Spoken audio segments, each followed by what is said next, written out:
Alors, la parashat Bo, le Sfat Emet, il dit un chidouche extraordinaire. Et lui, en général, il avait le Ruach HaKodesh, c'est pas n'importe qui. Le Sfat Emet, il est né en Autriche. Et il est mort là-bas. Un Gaon. Il y a qui disent qu'il est monté en Israël. Le Sfat Emet, il a dit, comme quand quelqu'un il a fauté, il lit la parashat Hatat, parce qu'il n'y a pas aujourd'hui pour ramener Korban Hatat. Il lit parashat Hatat et Dieu lui pardonne. Eh bien, celui qui raconte la sortie d'Égypte, tous les jours, il amène les détails, il répète. Oui. Eh bien, Akadosh Baruch Hu, il lui enlève les souffrances qu'il y a eu en Égypte. Tu imagines ce qu'il dit le Sfat Emet? Mamash. Quelqu'un qui raconte les 10 plaies, tous les jours, comme dans Korban Hatat que tu dis le matin, dans la ptiha, tu fais Korban Hatat et tout ça, Dieu il te le considère comme si tu as amené Korban Hatat. Eh bien, celui qui raconte la sortie d'Égypte, ça lui enlève les malheurs que les Juifs, ils ont pas eu en Égypte. La Shira, c'est pour la traversée de la mer Rouge. Il n'y a pas eu de souffrance. La souffrance, c'est en Égypte. Voilà, Hazak. Les souffrances, c'est en Égypte. Tu n'enlèves pas le goût du Pessah, Non, pas du tout. Ah ouais? C'est tellement fort, il y a des choses qui sont tellement fortes, il faut les faire tous les jours. Comme par exemple, je leur ai posé une question au Beth Midrash. Où c'est écrit dans la Torah qu'il faut mettre les tefillin tous les jours? Ah, Hazak ou Baruch. Où c'est écrit dans la Torah qu'il faut prier tous les jours? Ça, par contre, c'est marqué. C'est pas marqué, arrête. Non plus? Dis-moi. C'est pas marqué non plus? C'est pas marqué, mon frère Léon. C'est pas marqué, mon frère. Ni la tefila, ni les tefillin, ni Birkat Kohanim. Comment ça se fait? Qui c'est qui pose cette question? Le Lechem Mishneh et le Kesef Mishneh. Kesef Mishneh, c'est Rabbi Yosef Karo. Le Lechem Mishneh, c'est Rabbi Yehuda Rosanis. Un, il était en 1540, et un, il était en 1660. Alors, où c'est écrit dans la Torah qu'il faut mettre des films tous les jours? Où c'est écrit que Birkat Kohanim, c'est tous les jours? Il n'y a pas écrit tous les jours. Léon, le mot tous les jours. Ah ouais, bah. Voilà. Alors, les misvot sont partagés en deux. Il y a des misvot, non, c'est pas ça. Voilà. Les misvot assez sont partagés en deux. Il y a des misvot, c'est la conséquence qui est valable. Par exemple, tu fais un toit et tu mets une rambarde. C'est un ma'aké. Oui? Tu fais une mezouza, tu crées la mezouza et tu la poses. C'est une conséquence pour la maison. Il y a des misvot, c'est pas la conséquence. C'est quoi? Ça fait partie de servir Dieu. Servir Dieu, la Gemara elle a dit que même les femmes, ils sont obligés de faire la tefila. Pourquoi? Parce que tu demandes à Dieu la vie. La vie, c'est tous les jours. La tefila, Dieu, il n'a pas besoin de te dire yom yom. Tu comprends ce que je veux dire? La Birkat Kohanim, recevoir une bracha pour la journée, c'est tout, c'est tous les jours. Les tefillin, pour dire que c'est Dieu le maître du monde, il faut les mettre tous les jours. Il n'y a pas écrit dans la Torah. On n'a pas besoin que ça soit écrit. Tu as écouté comme c'est fort. C'est très fort. Il n'y a pas écrit. Et pourtant, c'est ça la réponse. Comme ça, ils disent les Mefarshim. Alors maintenant, Rashi, enfin, Dieu il a dit, viens, Bo el Paro, qui anich batit libo, j'ai endurci son cœur. Tu vas raconter à ton fils, et ta chère hitalalti. C'est quoi le mot hitalalti? Il dit Rashi, je me suis moqué de Pharaon et des Égyptiens. Et ta chère hitalalti be Mitzrayim. C'est quoi je me suis moqué? Où est la moquerie ici? Extraordinaire. Le Ramban, il dit que Dieu, il a laissé croire, comme dans les marionnettes. Vous connaissez les marionnettes? Dieu, il a laissé croire à Pharaon qu'une fois, il peut renvoyer, une fois, il ne peut pas renvoyer. Et il ne savait pas. C'est Dieu qui le maîtrisait. C'est Dieu qui le maîtrisait. Quand il envoie et quand il n'envoie pas. Ben ça, c'est un jeu. Et ta chérie, t'alalti. Toi, tu crois que c'est toi qui décides quand tu vas dire oui, Et toi, tu crois, tu décides quand tu vas dire non. Eh bien, pas du tout. Pas du tout. Le Zera Kodesh, un livre extraordinaire, il a dit, qu'est-ce que ça veut dire quand on est sorti d'Égypte, on a mis le manger derrière le dos. Mish'arotam tserurot, c'est écrit al shikhmam. Qu'est-ce que tu viens me raconter? Quand on est sorti dehors, on a pris le manger, on l'a mis derrière le dos. C'est quoi? Qu'est-ce qu'on apprend d'ici, quoi? Il a dit une chose extraordinaire, que les Juifs, ils ont montré. Ils vont aller dans le désert. Ils savent pas ce qu'ils vont manger.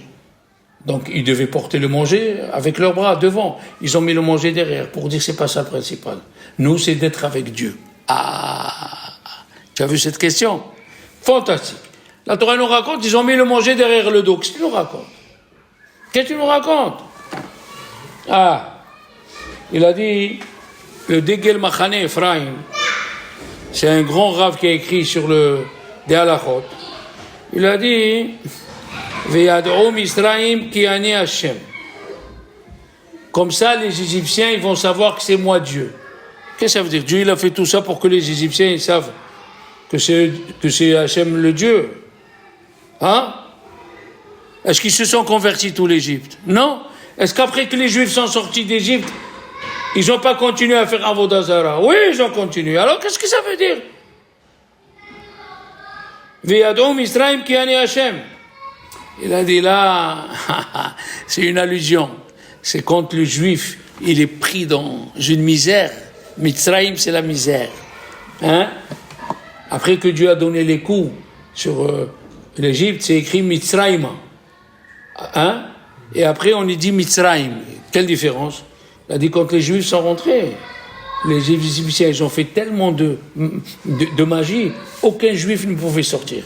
Alors le même, au début il est ouvert et le même après il est fermé.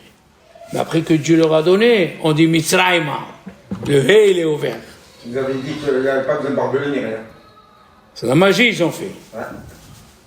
Alors, le Rav Amshinov, il a dit aussi un chidouche. Il a dit à Moshe Rabbeinu, Od nega ehad, je vais leur amener encore une plaie, al paro ve'al Mitzrayim. D'accord?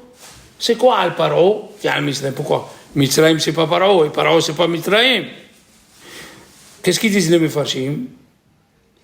Al Mitzrayim, c'est l'inceste. C'était un pays dégradé dans l'inceste. Et Paro, c'est Avodah Zara. Hein? Et qu'est-ce qu'ils disent les Mefarshim? Al Mitzrayim, les 10 plaies, c'était pour frapper les Égyptiens et guérir les Juifs. Même les Juifs, à travers les plaies, ils ont vu la force de Dieu. Hein? Mais qu'est-ce que c'est Paro? Je vais donner sur Paro et sur les Égyptiens. Les Égyptiens, je comprends. Mais Paro, qu'est-ce que c'est? Écoutez bien ce qu'il dit le Rav Amshinov. Paro, il a dit qu'il s'est fabriqué lui-même. C'est un Dieu qui s'est fabriqué. Et il a dit Li ori va ani asitim. Hein? Moi, je suis le Nil. Le Nil. Li ori, il est à moi et c'est moi qui m'ai fait. Ah, Avodah Zara, c'est-à-dire qu'il s'est fait lui-même. Ok. Maintenant, écoutez bien, hein, qu'est-ce qu'il dit Rashi dans le Perek Kaftet de Hiskiel, Pasuk Gimel, où c'est écrit Li ori va ani asitim. Qu'est-ce qu'il dit Rashi? Il a dit Li ori. Ze gevurati bechokhmati. Oui? Qu'est-ce que ça veut dire, Ze chokhmati? Fe gevurati, c'est ma sagesse et ma force. Et il dit Rashi, She'ani lo tzarich parnasa al yado. J'ai pas besoin que Dieu me donne la pluie. Pourquoi? Parce que chaque an, le Nil, il monte. Et il arrose tous les champs autour. Hein? Alors, il dit le Rav Amshinov, maintenant on comprend. Je vais donner une plaie sur les Égyptiens, c'était sur la Kedusha, et sur Paro que quoi? Que lui, il dit que tout vient de lui. C'est ça la Avodah Zara. La Avodah Zara, elle est quand quelqu'un dit j'ai fait, et moi j'ai donné, et moi je suis parti, et moi, et moi, et moi. Non, monsieur, tu es gorniche. Vous savez qu'est-ce que c'est gorniche en yiddish? Gorniche, tu es rien. C'est Dieu qui fait tout. Maintenant, le Rav de Brisk, il a posé une question fantastique. Il a écrit Vayomer Moshe Kahatsi Alayla. Il a dit Moshe vers minuit. Oui. Et qu'est-ce qu'il dit Rashi? Pourquoi il dit vers minuit? De peur que les magiciens, ils vont se tromper. Oui ou non? Le Rav de Brisk, il a dit, mais quand ils sont morts, qu'est-ce qu'il y a écrit? Haïtat se'aka gedola asher lo haïta kamohu. Il y avait les Égyptiens, ils ont chacun perdu quelqu'un de la famille. Il y a eu des cris que toute l'Égypte s'est mise à crier pour la 10e plaie. Alors, qu'est-ce que ça veut dire? Il dit Kahatsot alayla, vers minuit. Il n'a pas dit à minuit, il n'a pas dit avant minuit, il n'a pas dit après minuit, parce que sinon les Égyptiens ils vont dire ah, c'est pas Dieu qui l'a fait. Mais c'est quoi cette histoire? Ça fait 9 plaies. 9 plaies que Moshe Rabbeinu dit vont arriver, ils sont arrivés, et pour 1 ou 2 minutes, tu vas me casser les pieds? C'est quoi ça? Tu as compris la question? 9 fois, Moshe Rabbeinu l'a dit, va t'arriver ça, c'est arrivé. Maintenant, dans la 10e, où ils sont morts, et tout le monde a crié, je dis pas minuit, parce que peut-être Dieu va passer à minuit moins 1, minuit 1, c'est quoi ça? Il a dit, le Rav Brisk, celui qui croit pas, même ce qu'il voit, il croira pas. Mais celui qui croit, Léon, même ce qu'il voit pas, il dit que c'est de Dieu. Aïe, aïe, aïe, aïe, aïe, c'est pas joli ça? Celui qui croit pas, même ce qu'il voit, il croira pas. Mais celui qui croit, même ce qu'il voit pas, mamache. Il y a un Rav, il s'est assis devant le Gaon à Grise, le Gaon Mibrisk. Il a dit, il faut étudier le livre Emouna ou Bitachon. Il faut étudier le livre Emouna et Bitachon pour avoir Bitachon. Qu'est-ce qu'il lui a répondu le Grise? Tu n'as pas besoin. Chaque juif, il peut écrire le livre Emouna et Bitachon. Chaque juif qui sait dans quelle situation il est et comment Dieu l'a sauvé. Oui? Et oui, si tu viens chercher comment elle était ta vie, tu te demandes, j'ai travaillé, au moment où j'avais besoin, Dieu m'a fait rencontrer celui-là, au moment où je voulais étudier, il m'a fait rencontrer des rabbanim, comment je vais faire rapper ça? Comment je vais pas faire? Comment Kadosh Baruch Hu, il nous a dirigés, chacun, il peut écrire un livre sur comment Dieu l'a sauvé. Et c'est la vérité. C'est la vérité. Et oui. Il a dit à Rizal, le mot paro, c'est quoi le mot paro? On a dit déjà pera.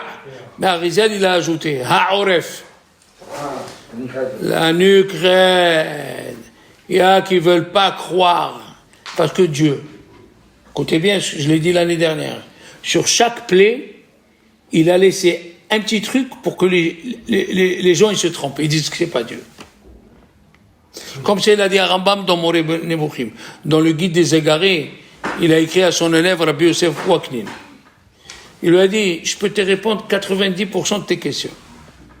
Mais il y a 10%, c'est toi personnellement qui dois faire un travail. Il faut que tu dises toi-même, ah ça c'est de Hachem. Il faut que tu lui dises toi-même, ça c'est de Hachem.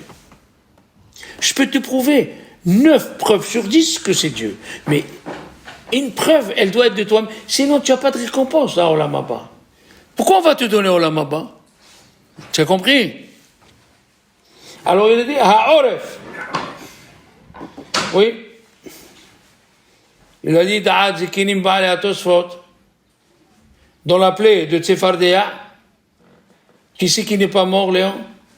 La plaie de Tsefardéa. Oui. Non, Tsefardéa, les grenouilles. Qui c'est qui n'est pas mort? Les grenouilles qui sont rentrées dans le four. Ah, dans le four, pour montrer que... Il dit, ils ont eu confiance en Dieu. Ils sont rentrés dans le feu.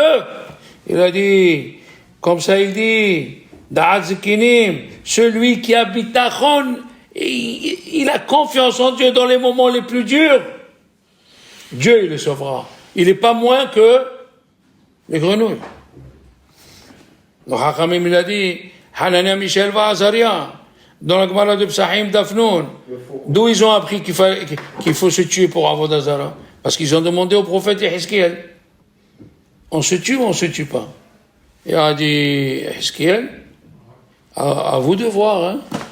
Il a dit, et si on veut se tuer, il nous sauve Dieu. Il a dit non. Qu'est-ce qu'ils ont fait? Ils ont appris Kalvahomer des grenouilles.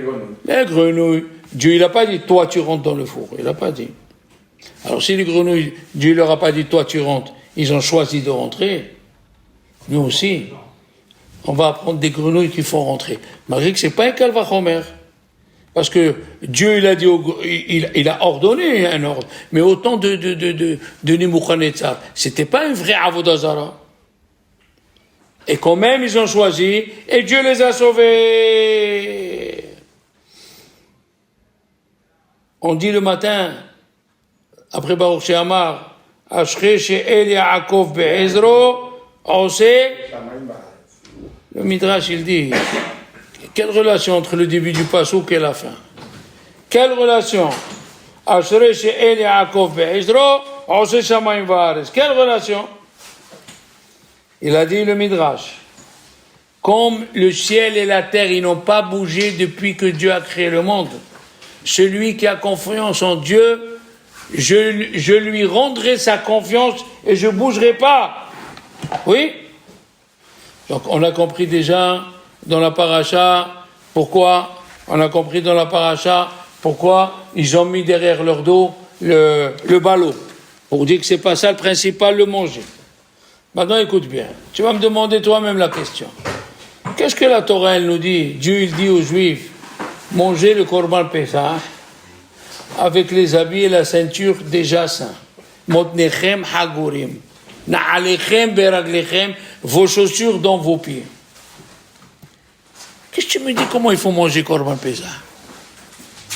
Tu dis qu'il faut manger Korban Pesach. Moi, je choisis comment manger.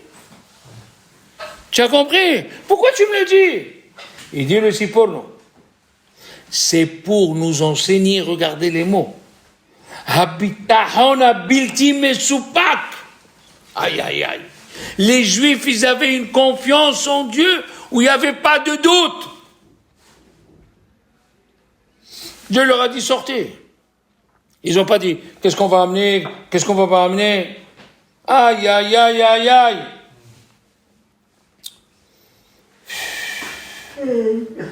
Comment on dit dans la Gada? Bayomao, vigata bayomao. Qu'est-ce que c'est bayomao? Chaque jour. Ne cherche pas à savoir ce qu'il va avoir demain. Là, tu es bien, tu peux venir à la prière. Viens. Bayomao. Ne dis pas. Ah, devarion beomo.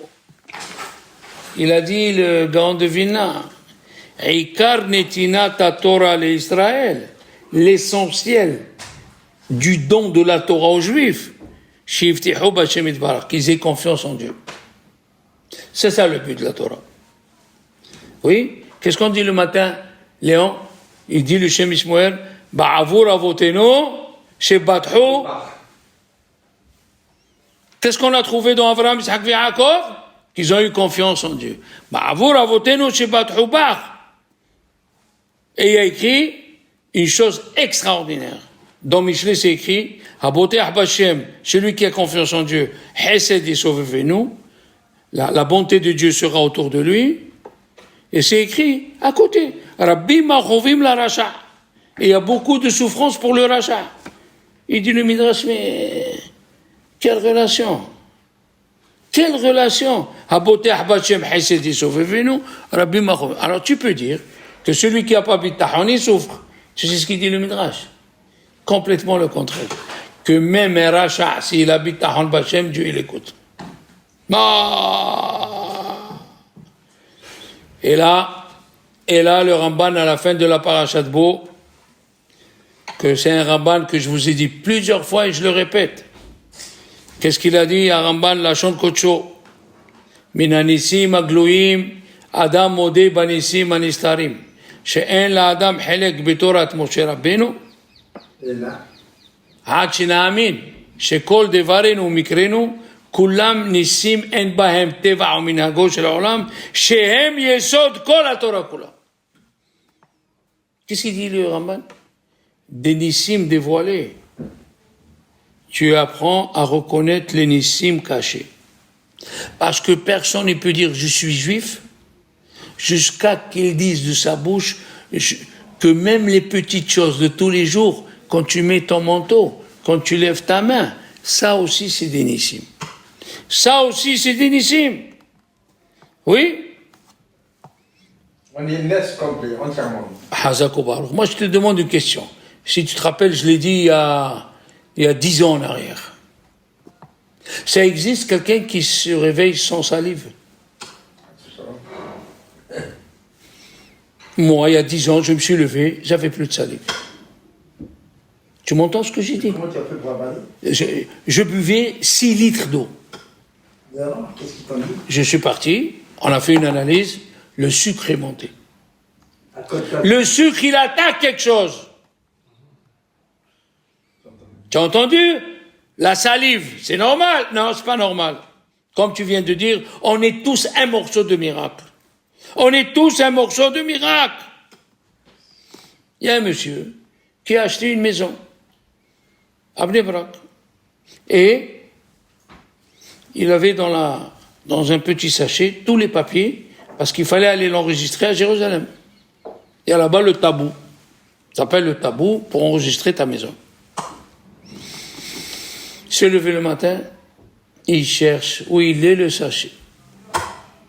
Il ne trouve pas. Où il est le sachet avec les papiers. Tu sais, vous savez bien quel temps ça prend pour refaire des papiers. Le soir avant de dormir, il entend les criquets. Comme on était ici en Provence, qu'est-ce qu'on a? Les hein? Les grillons, les criquets. Il entend un criquet dans la maison. À cette ci, il va vers le bruit du criquet. Il va vers le salon, il se baisse, il trouve le sachet où il y a les papiers avec le criquet dessus. Il a dit cette phrase, ce mot, le criquet, il m'appelait à moi. Hachem, il a envoyé le criquet pour que je trouve les papiers. Comment il va faire, Hachem? Il m'a envoyé un criquet. C'est pas extraordinaire, ça? Hein? Comme le Rav Chaim Kanevski, il faisait une halakha sur les sauterelles. Il a prié Dieu, et j'ai les photos. Et la sauterelle, elle est venue sur son bureau. Il a dit à Hachem, dis-lui qu'il lève le pied pour que je vois est-ce qu'il y a les lettres. Elle a levé le pied gauche, après le pied droit, après elle est partie. 2 jours après, il a dit à Hachem, c'est pas clair dans ma tête. Est-ce que tu peux dire à la sauterelle de venir? La sauterelle, elle est revenue, là même. Et là, il y avait ses enfants, ils ont pris les photos. Elle est restée 1 heure, jusqu'à qu'elle lui a dit, Toda Hachem. Elle a pris le décollage, attaché vos ceintures, et elle est partie. C'est quoi ça? C'est quoi? Hein? Il y a un monsieur, le pauvre, des bandits, lui, il loue des maisons. Et des bandits, ils se sont fait passer pour des clients. Et ils ont entourloupé qu'il fallait qu'il verse de l'argent dans un compte. Il a versé l'argent et après que c'est avéré, c'est des bandits. Le pauvre, il n'a rien fait de mal. Son copain lui a dit, tu sais quoi? C'est la veille de Pessah. Si tu restes ici, dans la rue, tout le monde va te dire, ouais. Et lui, là, tu as entourloupé les gens. Et lui, il n'a rien fait, le pauvre. C'est ce qu'il lui a dit son copain. Tu vas aller dans un endroit où personne ne te reconnaît. Il lui a dit où? À Johannesburg. Il y a un hôtel qui fait cachère, Hazidik. Il est parti à Johannesburg. Qui il rencontre, Léon? Un jeune couple. Alors le Rav, il leur a dit, je ne comprends pas, pourquoi vous êtes là? D'habitude, Pessah, on le passe en famille. Il a dit, monsieur le Rav, ça fait plus de 10 ans qu'on est mariés, on n'a pas d'enfants. Et quand on s'assoit à table avec la famille, chacun vient avec 5, 6 enfants. Et nous, on a honte et ma femme, elle pleure. Qu'est-ce qu'il lui a dit? Il lui a dit, moi, j'ai des problèmes, il m'accuse de vol et j'ai rien fait. Tous les rabbinim, ils le savent. Les rabbinim, ils le savent que j'ai rien fait. Alors écoute bien, je te bénis, l'année prochaine, tu auras un bébé. L'année d'après, après 10 ans de mariage, ils ont eu une fille. Voilà pourquoi Dieu l'a envoyé là-bas. La Emouna. Hein? Le Rav Schlesinger, il a dit un chidouche sur la Gemara de Brachot. Il est venu le prophète Yeshayahu ben Amoz. Il a dit au roi Hiskiyahu, il lui a dit, tu vas pas vivre, tu vas mourir. Qu'est-ce que ça veut dire ça? Il lui a dit, qu'est-ce que ça veut dire que tu vas pas vivre, tu vas mourir? Si tu veux pas, tu meurs. Il a dit, tu vas pas, Hazak, tu vas pas vivre dans Olamazé et tu vas à Olamaba. Tu n'iras pas à Olamaba. Alors il lui a dit pourquoi? Il lui a dit pourquoi? Tu es pas marié. Je veux pas perdre, il a vu danser. Tu n'amènes pas la photo du bon Dieu sur la terre. Qu'est-ce qu'il lui a dit? Il lui a dit alors donne-moi ta fille avec ton mérite et mon mérite. Il lui a dit non. Je vais pas donner ma fille à quelqu'un qui va mourir. Il lui a dit Ben Amos, il lui a pas dit Ishayahu. Ben Amos, finis ta prophétie et sors d'ici. Mais Kubalani mi bet Abba, j'ai reçu depuis la maison de mon père, Afilo Heref Hadda, même si un couteau aiguisé, Munahad al Tzavaro chez l'Adam, elle est sur le cou de l'homme, Ali Ta'esh min Rahamim. Qu'est-ce qu'il a dit le Rav Schlesinger? C'est ce qu'on dit dans Baruch She'amar. Baruch Gozer, il y a une Gezera, mais après c'est écrit Baruch Merachem à la période. Ah, très joli. D'accord? Rabbeinu Bechaye, il a dit une chose fantastique. C'est écrit Veraïti et Adam, je vais voir le sang. Ou Pasahti Alechem. Et je vais sauter. D'où le Korban Pesach. Il a dit, c'est pas le sang qui empêche la mort. Et là, Talou Bithonam Bashem, ils ont eu d'abord Bitahon envers Dieu. Et c'est lui qui nous sort des problèmes. Parce que si un Égyptien il mettait le sang, il a pris du sang des Juifs, est-ce que Dieu, ça va le sauver le sang? Ah. Et si un Juif il a oublié de mettre le sang, il va mourir. Ah, le sang, c'est juste qu'il a une émouna. Vous savez, à Fès, ça je l'ai écouté de Ravanidjar, Shalita, qu'il a vu le bonhomme à Fès. À Fès, Claude, tous les jours, il y avait un escargot qui montait. Il montait, il rentrait dans un trou, elle tombait la coquille, mais l'escargot, il n'était pas là, tous les jours. Ils ont pris une échelle, ils sont montés, ils ont trouvé un oiseau aveugle. Comme moi, Kadosh Baruch Hu, il envoie à chacun. Il envoie à chacun.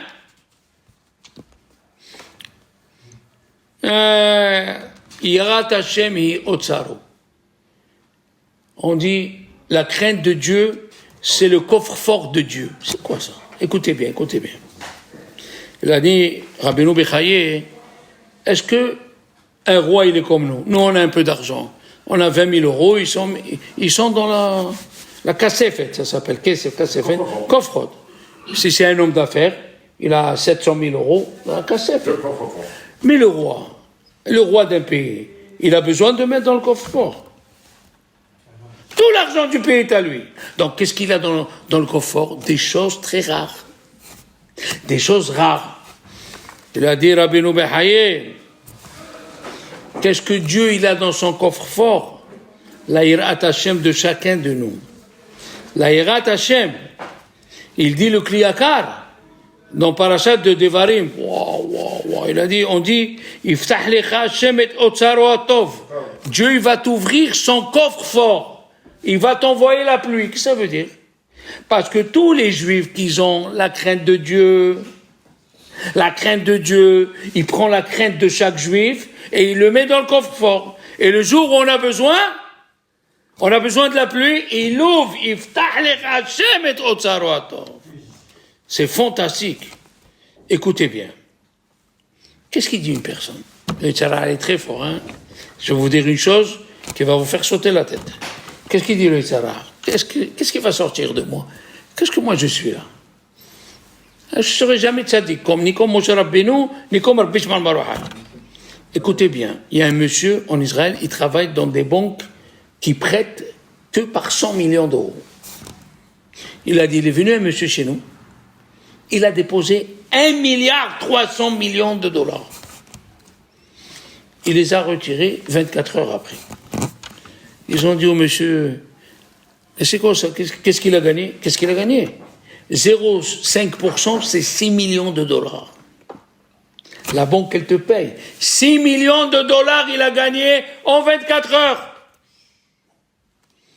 Toi aussi, tu peux pas craindre Dieu tous les jours comme tu penses. Mais si tu fais un jour tu le crains comme il faut. Tu as les intérêts qui sont gardés chez Dieu. Hirat Hashem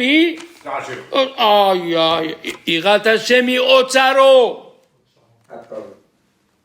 Maintenant tu as dit, écoute bien.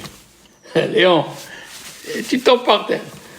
Dans Kohelet Gimel, c'est écrit. Rabbi Shimon ben Halafta, il est sorti, il a rencontré Malacham Mavet, il était assis, et comme s'il avait de la peine. Il a dit, pourquoi tu as de la peine? Il a dit, je viens d'assister à une Mila, et le père, il a dit, je garde le vin de la Mila pour le mariage de mon fils. Il lui a dit, alors pourquoi tu as de la peine? Il a dit, parce que dans ma liste, je dois le prendre dans 30 jours. Le bébé, je dois le tuer dans 30 jours. J'ai un peu de peine. Il lui a dit, Rabbi Shimon ben Halafta, et moi, je peux voir quand tu vas me prendre. Il lui a dit, je te jure sur le nom de Dieu, ni toi, ni les gens qui servent Dieu comme toi, je ne peux pas savoir quand ils vont partir. Il lui a dit pourquoi? Parce que Hirat Hashem tosif yamim. La crainte de Dieu, elle ajoute. Même si Dieu l'a décrété, si aujourd'hui tu as fait une bonne fila, si aujourd'hui tu... Aïe. Tu as compris? Tu es venu, tu as fait minha, tu as fait arbit b'tzibour. Mamash. Écoutez bien ce qui est arrivé. Allez, on finit. À Varsovie. À Varsovie, il y a là-bas, il s'appelle Rabbi Shimon, un chômeur dans le restaurant de Varsovie. La femme, elle a appelé, c'était une Goya, le restaurant. Shimon. Elle voit, il est assis, il ne bouge pas, elle s'est approchée, elle a vu que c'était une crise cardiaque. Elle a appelé vite les pompiers, ils sont venus, ils ont fait une demi-heure. Elle a dit, je vous en prie, il est gentil, faites encore s'il vous plaît. Elle a fait encore une demi-heure. Il s'est remis. Ils l'ont amené, écoute bien, ils l'ont amené à l'hôpital. Et maintenant, il est bien, il est à Jérusalem et tout. Ils ont dit à la Goya, comment tu as su qu'il a eu... Pourquoi tu l'as appelé? Pourquoi Bichlal tu l'appelles? Il a dit, moi j'aime chanter. La Goya, regarde ce qu'elle dit, moi j'aime chanter. Et quand il rentre Rabbi Shimon, qui est religieux, quand il m'entend chanter, il me dit, Chat, j'ai pas le droit d'écouter une femme qui chante. Il a dit, là j'ai commencé à chanter. J'entends pas, Chat, alors j'ai appelé. Qu'est-ce que c'est? Hirat Shamayim. Hirat Shamayim l'a sauvé de la mort. Allez, Be'ezrat Hashem, on continuera.